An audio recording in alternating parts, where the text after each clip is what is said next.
अस्सलाम वीवर्स, आज डेंगू का मुकम्मल खात्मा करने के लिए मैं आपको देसी टोटका बता रही हूँ। आप उसे आजमाएं और डेंगू का जो पेशेंट है वो मुकम्मल तौर पे सेहतियाब हो जाएगा। उसके वाइट ब्लड सेल जो हैं जिस्म में से जैसे लूज़ होने लगते हैं उसे मुकम्मल तौर पे वो कंप्लीट हो जाएंगे और दिनों दिनों में डेंगू के जो पेशेंट उसकी वीकनेस ख़त्म हो जाएगी, वो सेहतियाब हो जाएगा।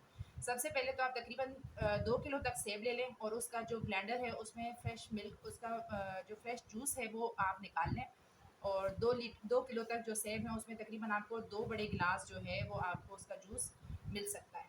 उसमें पूरे गिलास में तकरीबन आधा लेमन जो है उसका रस शामिल करें और वो पेशेंट को दे दें। और अगर पॉसिबल है तो पेशेंट दिन में ज़्यादा नहीं भी पी सकता तो 2 किलो सेब का तकरीबन 2 गिलास निकलेंगे, उसमें एक लेमन जो पूरा जाएगा, समझो आधा जो है वो एक गिलास में और आधा एक गिलास में आप पेशेंट को पिलाएं। इंशाल्लाह उन्हें सेहतमंद हो जाएंगे वो फ़ौरन, उनके वाइट ब्लड सेल की जो तादाद है वो मुकम्मल हो जाएगी और डेंगू के असरात जो हैं वो वायरस के वो बिल्कुल ख़त्म हो जाएंगे।